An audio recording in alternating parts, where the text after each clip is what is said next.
The stench of stale whiskey and gunpowder hung in the air as Beatrice Knightley stepped off the dusty stagecoach into Silvercreek, Wyoming Territory, 1873. Her corset felt too tight, her future too uncertain, and the letter from her father burned in her reticule like a hot coal.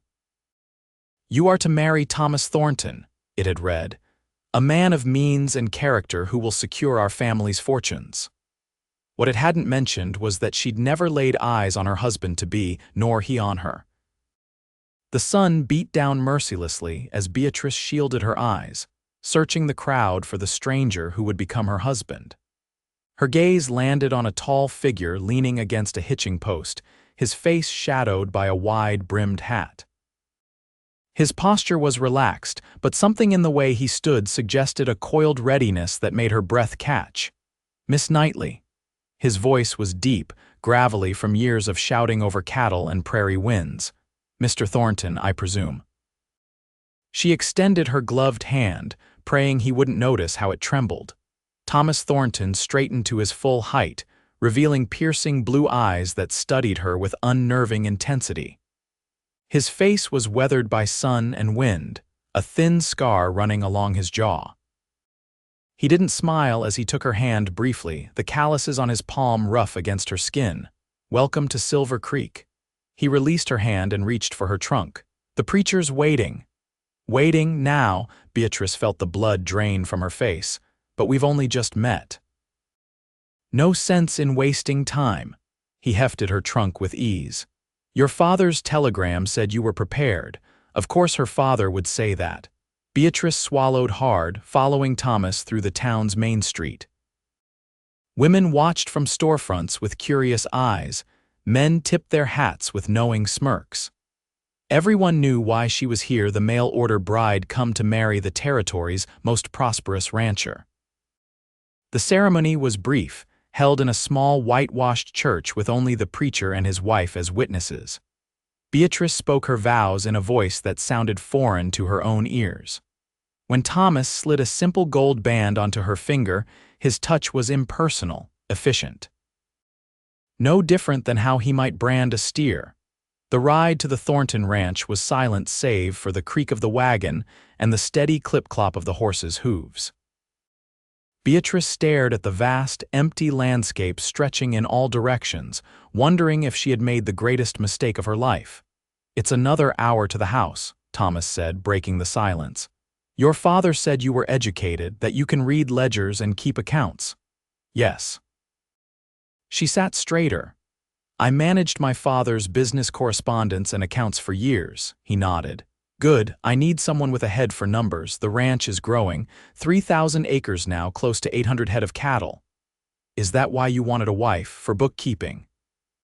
The question slipped out before she could stop it. His eyes remained fixed on the horizon. "I needed a partner, someone with skills I lack. Your father's proposition made sense. A business arrangement, then."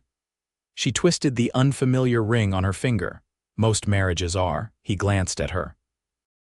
"Were you expecting romance, Mrs. Thornton?" The name jolted her. Mrs. Thornton. She was married now to this stern-faced stranger. "I expected courtesy, at least." She lifted her chin. "And perhaps the opportunity to know the man I would be spending my life with before saying vows before God." For the first time, a flicker of something crossed his face, regret, perhaps, but it vanished quickly.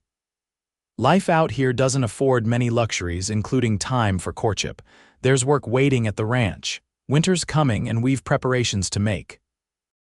When they crested a hill, Beatrice saw the Thornton ranch spread below them, a large two-story house. Barns, corrals, and outbuildings nestled in a valley beside a winding creek. In the distance, cattle dotted the grassland. It was larger than she'd imagined, impressive even. "Your home is beautiful," she offered, trying to find some common ground. "Our home now." Thomas flicked the reins. "It needs work, like everything worthwhile." A ranch hand ran to take the horses as they pulled up to the house. Thomas helped Beatrice down, his touch brief and impersonal. The house was solid, built of timber and stone, but as she stepped inside, Beatrice felt a chill that had nothing to do with the temperature. The rooms were functional but sparse, lacking the feminine touches that would make a house a home. No curtains adorned the windows, no rugs softened the plank floors. The furniture was sturdy but utilitarian. "You'll have free rein to make changes," Thomas said, watching her take in her surroundings. "Within reason." "Thank you." She removed her gloves slowly. "Where will I sleep?" He pointed to a staircase. "Master bedroom's upstairs, end of the hall. I've had a room made up for you next to it. Separate rooms." Beatrice wasn't sure if she felt relief or insult. "I see." "I rise before dawn," he continued. "Breakfast at 5. The ledgers are in my study." "You can start on them tomorrow." He moved toward the door. "I need to check on a sick calf. Mrs. Potter has prepared supper. She cooks and cleans, comes in from town 3 days a week." And then he was gone, leaving Beatrice standing alone in the silent house, a stranger in her new home, married to a man who seemed to view her as nothing more than another asset acquired. That night, she sat alone at the large dining table, picking at Mrs. Potter's stew. Thomas had not returned for supper. She climbed the stairs to her room, the emptiness of the house pressing in around her. She unpacked her trunk, hanging her dresses in the empty wardrobe, arranging her few personal belongings on the dresser. When she crawled into the cold bed, she allowed herself, for the first time that day, to cry. Dawn came too quickly. Beatrice, dressed in her plainest day dress, pinned her hair in a simple style and made her way downstairs. Thomas was already seated at the table, a cup of coffee in hand, studying a leather-bound ledger. "Good morning," she ventured. He looked up, nodding once. "Mrs. Potter's left breakfast keeping warm in the oven. Coffee's fresh." Beatrice served herself, then sat across from him. "Did the calf recover?" A flicker of surprise crossed his face. "It did. New mother wasn't producing enough milk. We've got it on a bottle now." "That's good to hear." She sipped her coffee. "I'd like to see the ranch today, if possible. I should know the place if I'm to call it home." Thomas studied her for a moment. "The foreman's wife is coming by later to collect eggs. She can show you around." "I'd prefer if you showed me." She met his gaze steadily. After a pause, he nodded. "I'll be counting the north herd this morning. You can ride along." He returned to his ledger. "Do you ride?" "Yes, side saddle. I can ride astride if necessary." His eyebrows rose slightly. "Wear something practical. It'll be dusty." An hour later, Beatrice joined Thomas at the stables, wearing her riding habit with the skirt modified to allow her to sit astride. He was saddling a spirited chestnut mare. "This is Penny," he said. "Steady temperament, good instincts, she'll suit you." Beatrice approached the horse, offering her hand for the mare to sniff. "Hello, Penny."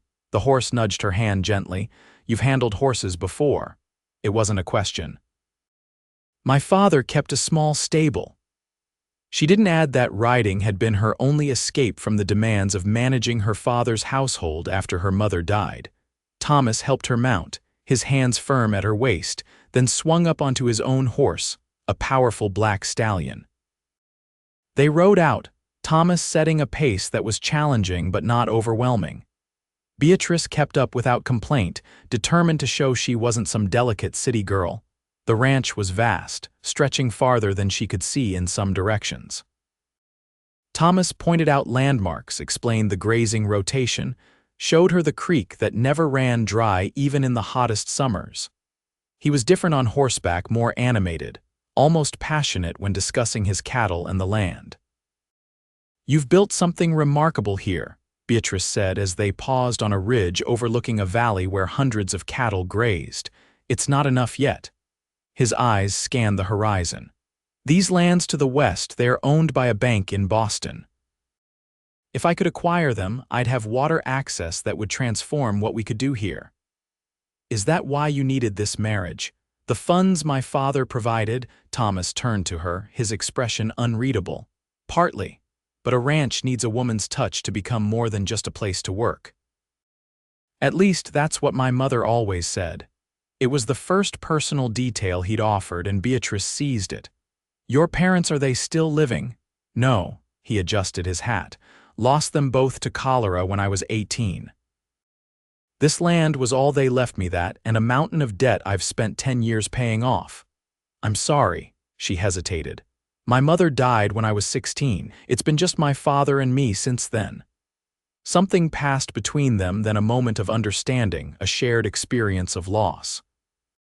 But Thomas quickly shifted his attention back to the cattle. We should head back. Storm's coming in. He pointed to dark clouds building in the distance. They rode hard, racing the approaching storm. The first fat raindrops began to fall as they reached the barn. By the time they'd stabled the horses, rain was falling in sheets. They ran for the house, arriving soaked and breathless on the porch. Beatrice laughed, wringing water from her skirt. That was exhilarating, to her surprise. Thomas smiled, a brief, rusty thing, as if his face had forgotten how. You ride well. Thank you. She pushed wet hair from her face. For showing me the ranch. It helps to understand what I'm part of now. He nodded, suddenly awkward. You should change into dry clothes. He hesitated. I'll have Mrs. Potter prepare tea. It was a small gesture, but it felt like a beginning. That afternoon, Thomas showed her the ledger's leather-bound books filled with his precise handwriting documenting every purchase, sale, birth, and death on the ranch. Beatrice recognized immediately that while his record-keeping was meticulous, his organization system needed improvement. May I reorganize these? I could create separate books for different aspects of the operation, make it easier to track profits and losses. He studied her for a moment. Do what you think best. I trust your judgment. The words warmed her more than they should have. Days settled into a routine. Beatrice rose early, broke her fast with Thomas, then worked on the accounts while he tended to the ranch.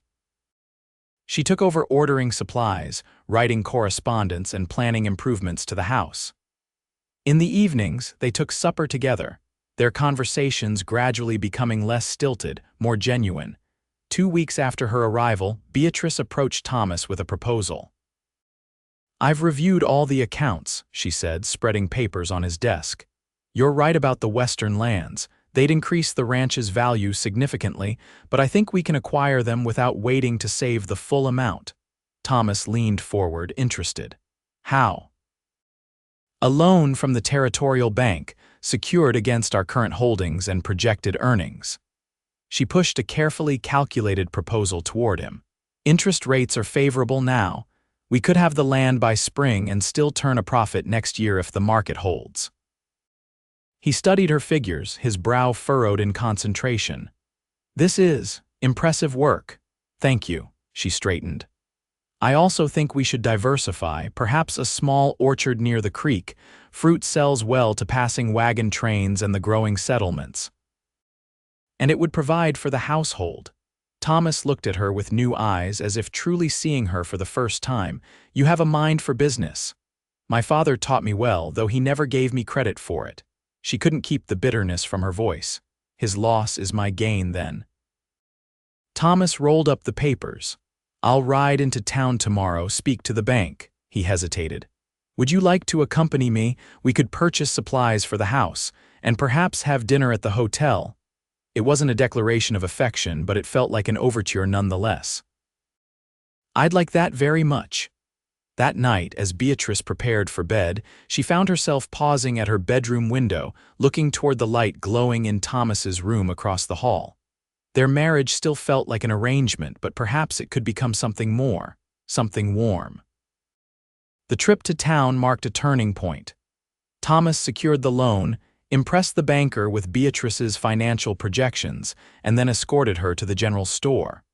He stood patiently while she selected fabrics for curtains and ordered a proper dining set. The house needs to reflect its status, she explained. When we entertain business associates or neighbors, everything speaks to our success and stability. I never thought of it that way, he admitted. I've always been focused on the land, the cattle.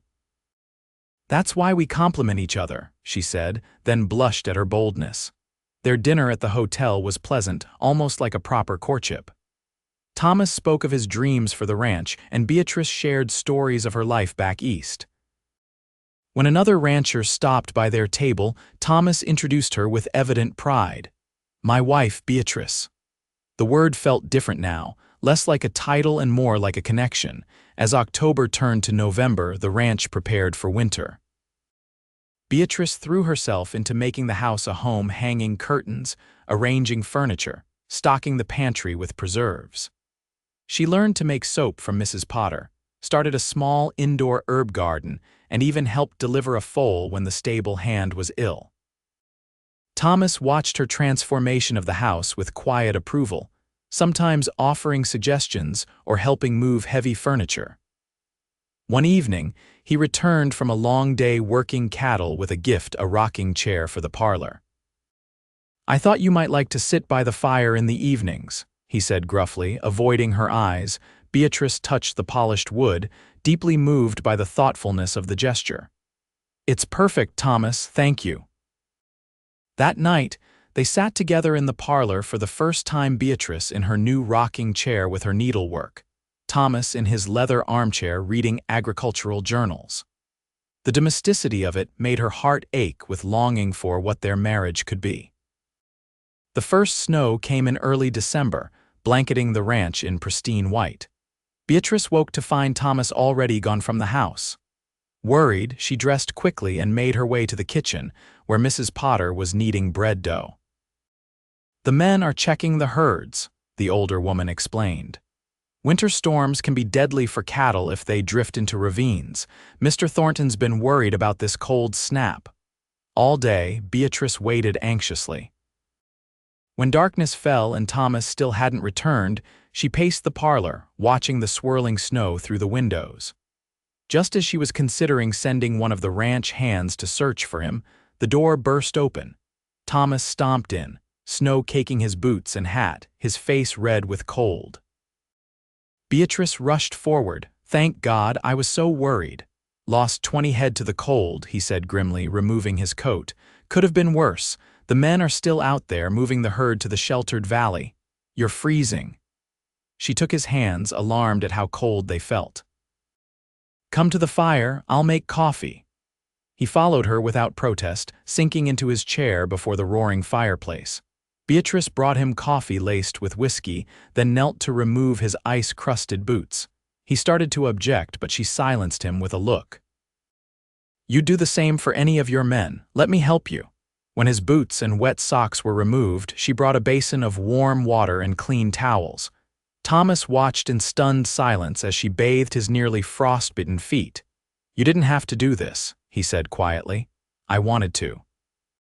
She looked up at him. "That's what marriage is, isn't it? Caring for each other." Something changed in his eyes. He reached down, tucking a strand of hair behind her ear, his touch lingering on her cheek. "I haven't been a proper husband to you. Nor I a proper wife," she admitted. "This arranged marriage, it felt cold at first. Then let's warm it with work," he said simply. "Together." That night, Thomas walked Beatrice to her bedroom door as usual, but instead of the customary nod, he hesitated, then slowly bent to kiss her cheek. "Good night, Beatrice." "Good night, Thomas." Her voice was barely a whisper. When she closed her door, she leaned against it, her heart racing, her cheek tingling from his kiss. Perhaps an arranged marriage could become something beautiful after all. The following weeks brought them closer. Thomas began including Beatrice in more ranch decisions, valuing her insight and practicality. She, in turn, asked him to teach her about cattle breeding, land management, and the seasonal rhythms of ranch life. On Christmas Eve, Beatrice prepared a special supper and decorated the house with evergreen boughs and red berries. Thomas returned from his chores to find the dining room transformed by candlelight and the scent of roasting goose. "What's all this?" he asked, looking around in wonder. "Christmas," she smiled. "I thought we should celebrate our first one together properly." After supper, they exchanged gifts by the fire. Beatrice had knitted Thomas a warm scarf and embroidered handkerchiefs with his initials. His gift to her was a leather-bound journal. "I noticed you writing in your old one," he explained. "Thought you might need a new one soon." She ran her fingers over the tooled leather. "It's beautiful, Thomas, thank you." He cleared his throat. "There's something else." From his pocket, he withdrew a small box. Inside was a delicate gold locket. "It was my mother's," he said quietly. "I think she'd have wanted you to have it." Tears sprang to Beatrice's eyes as she opened it to find it empty. "For new memories," Thomas explained. "Our memories." She turned, lifting her hair. "Will you put it on for me?" His fingers brushed the nape of her neck as he fastened the clasp, sending shivers down her spine. When she turned back to face him, something had shifted between them.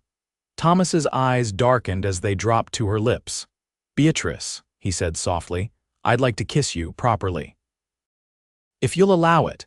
In answer, she rose up on her toes, meeting him halfway. His lips were warm and gentle on hers, the kiss tender and questioning.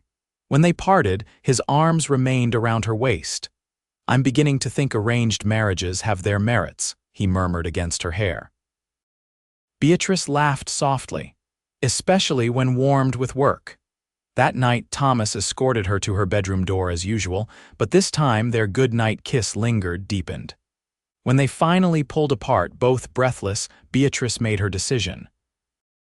She took his hand and led him into her room, closing the door behind them. Winter gave way to spring. The western lands were purchased, and Thomas and Beatrice rode out together to survey their new acquisition. Standing beside the creek that now ran entirely through Thornton property, Beatrice shared her vision for the orchard she'd proposed months earlier. "Apple trees here, along the southern slope," she pointed. "Cherry and plum closer to the creek. In a few years, they'll be producing fruit we can sell as far as Denver." Thomas watched her with undisguised admiration. "You see possibilities everywhere you look." "I learned it from you." She smiled up at him. "You saw possibility in our arranged marriage when all I felt was cold uncertainty." He pulled her into his arms. "And now I'm certain of one thing," she kissed him softly. "I love you, Thomas Thornton, and I love you, Beatrice Thornton." He rested his forehead against hers. "More than I ever thought possible." They rode home hand in hand, their horses walking side by side, the future stretching before them as vast and promising as the Wyoming sky. Summer brought the cattle drive, with Thomas leaving for 3 weeks to take their herd to the railhead. Beatrice managed the ranch in his absence, overseeing the planting of the orchard and the completion of a new barn. When Thomas returned, dusty and tired but successful, she met him at the gate with news of her own. "The doctor confirmed it yesterday," she told him, eyes shining. "We're going to have a baby in winter." Thomas lifted her into his arms, spinning her around, his laughter echoing across the ranch yard. That night they sat on the porch watching the sunset, his hand resting protectively over her still flat stomach. "I never expected this," he admitted quietly. "When I agreed to your father's proposal, I thought I was getting a business partner, someone to help build the ranch." "Isn't that what I am?" Beatrice teased, leaning into his side. "You're so much more." He kissed her temple. "You're the heart of this place now, my heart." As summer turned to fall, Beatrice's condition became obvious. Thomas grew increasingly protective, hiring additional help so she wouldn't strain herself.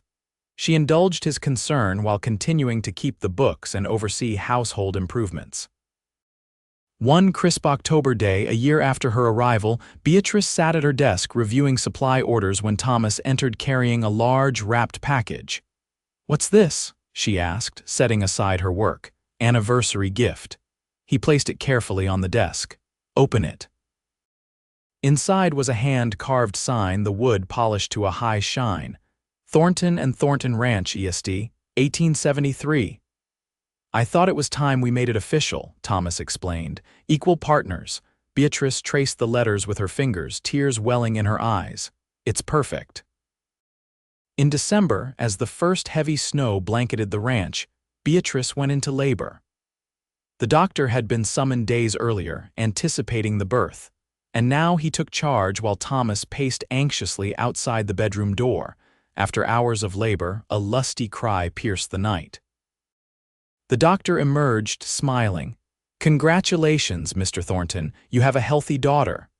Thomas rushed to Beatrice's side, finding her exhausted but radiant, a tiny bundle cradled in her arms. "Come meet your daughter," she whispered. With trembling hands, Thomas took the infant, marveling at her perfect features, the wisp of dark hair, the tiny fingers that curled around his own. "She's beautiful," he murmured, "just like her mother." "I thought we might call her Hope," Beatrice suggested. "Because that's what she represents to me, hope for our future." "Hope Thornton," Thomas nodded, his voice thick with emotion. "Perfect." As winter's grip tightened on the land, the Thornton family grew closer. Thomas moved his office into a corner of the parlor so he could work while watching Beatrice nurse their daughter. Beatrice set up a cradle in their bedroom, now shared without question or hesitation. By spring, plans were underway to expand the house.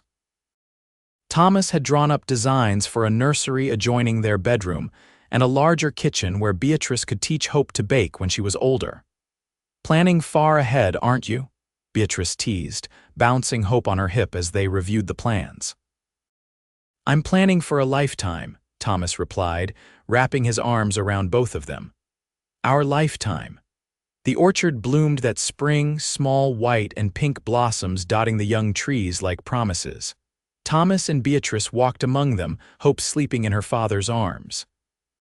"Remember when you told me an arranged marriage feels cold?" Thomas asked, pausing beneath a flowering apple tree. "And you said we should warm it with work," Beatrice smiled, reaching up to touch his face. "You were right. We were both right." He kissed her softly. "It took work and patience, but what we've built together is worth more than anything I could have imagined." Hope stirred in his arms, blinking up at her parents with curious eyes. Thomas lowered her so she could see the blossoms overhead, her tiny face lighting up with wonder. "This is just the beginning," Beatrice said softly, "for all of us." As the seasons turned, the Thornton ranch flourished. The cattle herd grew, the orchard began producing fruit, and the once sparse house became a true home filled with laughter and love. 2 years after Hope's birth, Beatrice gave Thomas a son they named James after Thomas's father. When Hope was 5, she accompanied her parents to the county fair, where Thornton beef won blue ribbons and Beatrice's preserves took first prize. As they walked through the fairgrounds, Hope skipping ahead, James toddling between them, Beatrice squeezed Thomas's hand. "You ever think about how differently things might have turned out?" she asked. "If we hadn't agreed to this arrangement." Thomas watched their children, his face softened with love. "I'd have missed everything that matters." He turned to her, the years of working side by side, of sharing dreams and building a life together reflected in his eyes. "Thank you for saying yes to a stranger. For taking a chance on warming a cold arrangement." "It wasn't the arrangement that was cold," Beatrice said, standing on tiptoe to kiss him. "It was the fear that we couldn't build something real from an agreement on paper. And now." He pulled her close, uncaring of the townspeople watching. "Now we've built something that will outlast us both." She gestured to the children, to the blue ribbons, to the respect evident in the nods of passing ranchers. Something warm and real and enduring. As the sun set over the fairgrounds, casting golden light over their family, Thomas and Beatrice Thornton walked hand in hand toward the future they had crafted together, a future built on respect, partnership, and a love that had grown naturally from the fertile soil of shared purpose and mutual admiration. Years later, when their children were grown and the Thornton Ranch had become one of the most successful in the territory, Thomas and Beatrice still took their evening walks through the orchard that had been their first joint vision. The trees were mature now, heavy with fruit, a testament to patience and care. "Do you remember what you told me that first winter?" Beatrice asked, her arm linked through his, silver threading through her dark hair. "When I said our arranged marriage felt cold." Thomas smiled, the lines around his eyes deepening. "Then let's warm it with work," he quoted himself. "Best advice I ever gave. Best advice I ever took," she agreed, leaning her head against his shoulder as they walked back toward the house they had filled with love one day at a time.